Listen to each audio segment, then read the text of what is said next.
Siga ka ba sa presyo? Tara, samahan niyo ako mag-food trip ng street food at authentic Khmer food dito sa Riverside, Walk Street, Phnom Penh, Cambodia. Tingnan natin kung kakasya ang ating 50,000 real. Susunod ang akin yung ng Motenle, ng Mook Riverside, ng Phnom Penh. Yes, we are here at Riverside, the famous Walk Street here at Phnom Penh. Andito tayo para i-review ang mga samot-saring street food na swak sa panlasang Pilipino gamit lamang ang 50,000 real. Siga ka ba? Tara, sama ka.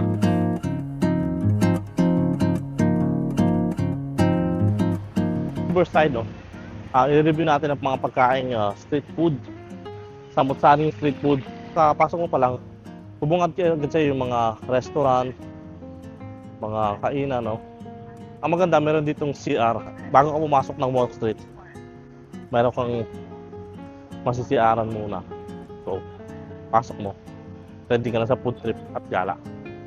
Tara, pasok tayo. So, dito sa Riverside, hindi lang mga bilihin, hindi lang mga food tripan.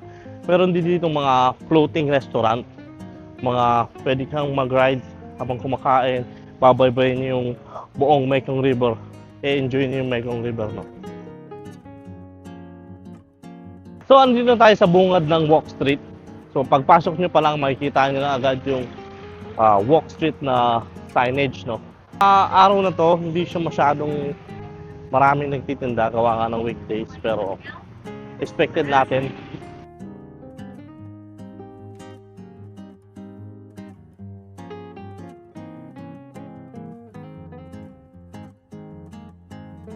So, andito tayo sa bungad ng Walk Street. So, pagpasok nyo pa lang, makikita nyo na agad yung Walk Street na signage, no? So, sobrang ganda. Iba't ibang klaseng tindahan, iba't ibang klaseng pamilihan, no? Hindi ka maubusan ng option kung anong kakainin mo kasi iba't ibang klaseng pagkain na nandito. Mixed culture na siya. Tara, hanap tayo.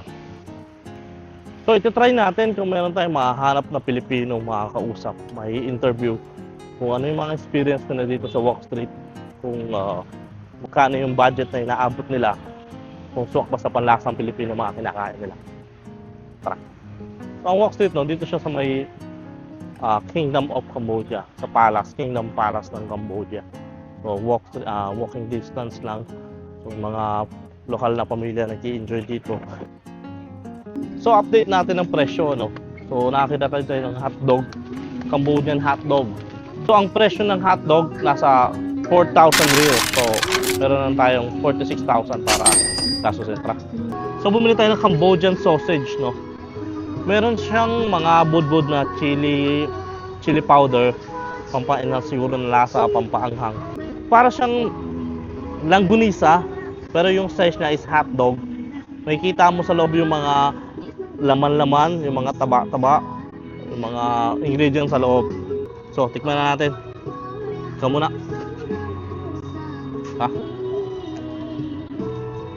Yung texture niya, mas malapit sa langgunisa. Sobrang juicy. Malalasaan mo agad yung karne. Hindi siya dry, no? Sobrang juicy. Ayan. Hindi siya masyadong manghang. Tama-tama yung lasa. Swak tayo. Tara, try mo. So, nandito pa rin tayo sa Riverside. Meron tayo nakita nagtitinda ng fishball, nagtitinda ng balot. Tikman natin. Tara. Kumuha tayo dito ng parang dumplings, saka parang meat sausage. Papaluto natin. Ito yung balot. So, luto na yung kakainin natin, no? Street food fishball ng Cambodia. So, unahin muna natin yung balot. Ito, paborito ko ito, balot. Pupuk natin dyan. So, sa balot, merong asin paminta.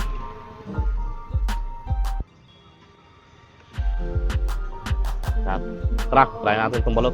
Pag ako kumakain ng balot, gusto ko sinusubo ng buo para hindi ko na nakikita yung sisiw. Cheers! Kain tayo.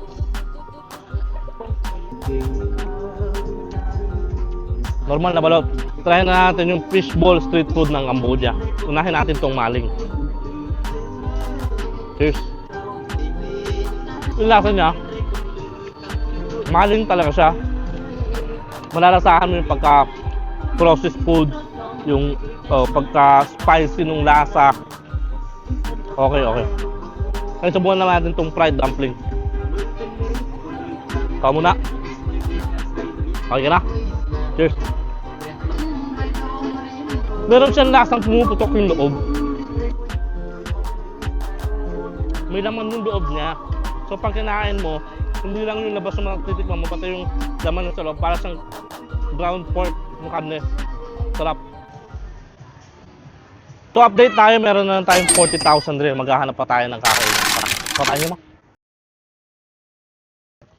So may nakita tayong mga nagtitinda dito ng mga street food, yung mga bangke-bangketa.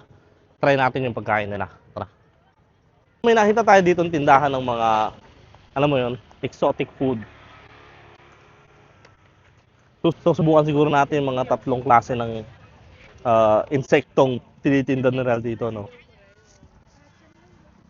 Kain natin to. Basta siga, kain natin to. Basta share and subscribe, no? Like, share, and subscribe, kain natin to. So, andito tayo, bumili tayo ng 3 klase ng insektong kinakain nila, ano. So, ang uuna natin titikman, itong yung parang nakukuha siya sa palayan, yung parang siyang cricket, no. Tingnan natin.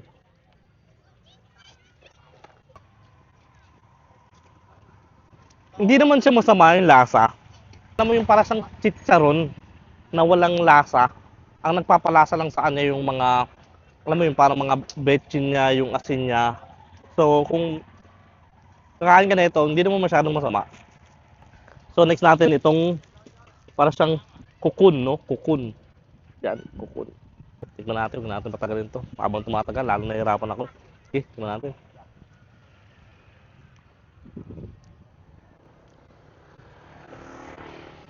Biglang may na-explode sa loob, pre. Alam mo yung pagkagat mo, biglang sumabog yung, ewan ko ang laman niya. Para sa inyo to. Share, like, and subscribe. Woo! So, grabe, nararasahan ko pa rin yung pumutok na lasa na yun, no? Kain natin to.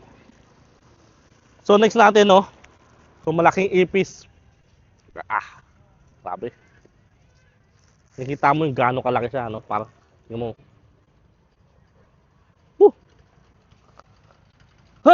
Siga ka ba? Kaya natin to. Kanin ko ba to lahat? Nyam mo nga. Sabi tanggalin daw yung pakpak. Sabi kagating ko daw. Para sa inyo to. Cheers.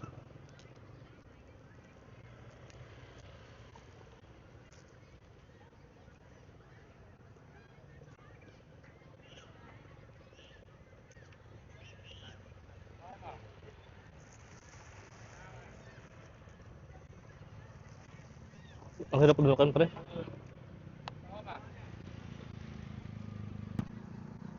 Oh, grabe. Alam mo yung may lasa siyang, di mo alam kung ano masabi mo yung lasa. Pag kinagat mo, may pumuputok sa loob. Oh, grabe. Siguro hindi para sa atin tong pagkain na yun. Sobrang solid yung lasa. Pag kinagat mo, may pumuputok na para siyang herbal mint o yung laman loob ng insekto. Next tayo. Putang na, kaya po ba ito? So update, nandito pa rin tayo naglalakad sa Walk Street. Meron na lang tayo 35,000 real. So, ang nagagastos na natin nasa mga 16,000. 60,000 kung i-convert mo sa Philippine money, na 750 pesos siya. Tara, hanap pa tayo ng mga kainan.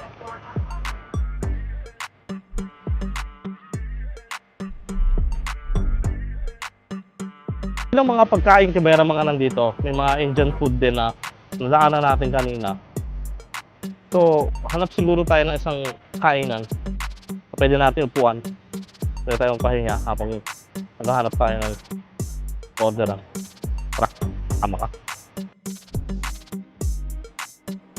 So, kahit mga ganitong araw na weekdays, buhay na buhay pa rin yung lugar. Marami pa rin na mga namamasyal, pamilya, mga nagja-jogging, mga nagpo-food trip. So kahit weekdays yung pumunta, marami ka pa rin makikita, marami ka pa rin makakain. So tara, Saka pa tayo.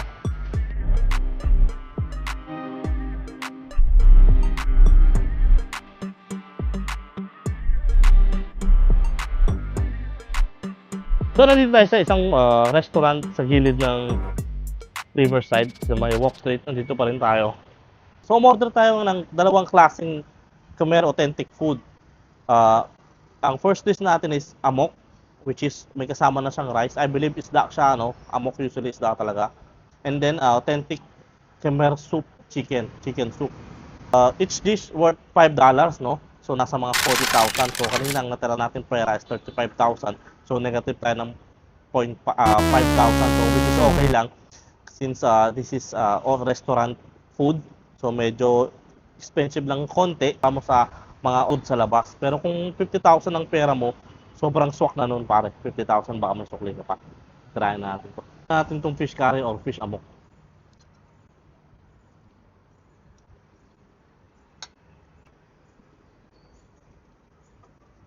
Yung isda niya, hindi siya ganun kalambot, no?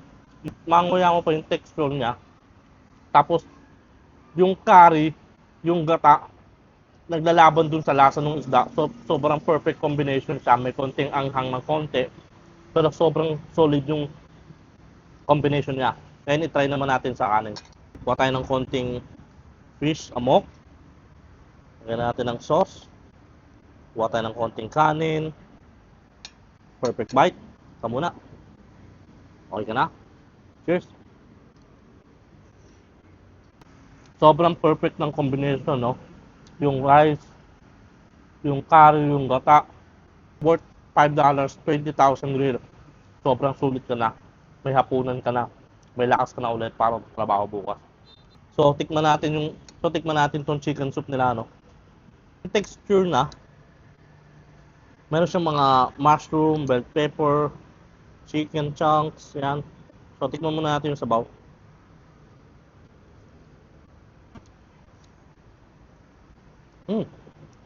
Sobrang, yung lasa niya maasim-asim, no? Para sa sinigang na pinagsama mong tinola, maasim-asim, pero chicken soup. Tikman natin yung laman. Tikman natin yung chicken. Cheers. Yung chicken chunks, sobrang malasa. Tapos, tinimplahan mo siya ng sabaw ng chicken soup. Yung bell pepper, yung mushroom, lahat yun lumasa, no? Nag-combine siya sa isang pagkain, pumasok dun sa manok. Pag kinain mo, lasang-lasang lahat. Sobrang solid. Tarahin na natin to. So overall, ang nagastos natin is 55,000. So negative tayo ng 5,000, which is sobrang okay lang. Gawa ng ang huling kinain natin is dito sa restaurant. Gawa ng walang masyadong normal na pagkain dito sa labas ng Walk Street. Dito sa Walk Street. So hindi pa tayo nag-aapunan. So piniling natin kumain ng restaurant para makakain tayo ng kanin na may authentic Khmer food. So sobrang okay siya. Yung pagkain sa Khmer restaurant, yung mga street food, medyo hindi lang natin kinaya yung sa exotic food. Pero sinubukan pa rin natin, no, para sa inyo. Sinubukan natin kainin, no, exotic food na yun, no, para sa inyo, no, para ma-experience natin at masabi ko sa inyo, maparamdam ko sa inyo kung ano yung pagkain na nakain natin. So, dito ko natatapusin tong vlog na to. So, lagi ko sinasabi sa inyo, watch, share, and subscribe, no. Dito na natin tatapusin tong video na to. So, solid na experience natin dito sa Walk Street. Manood lang kayo, marami pa tayong pupuntahan. Makita-kita tayo next vlog. See you. Higa ka ba? Tara, sama ka pa. Let's go.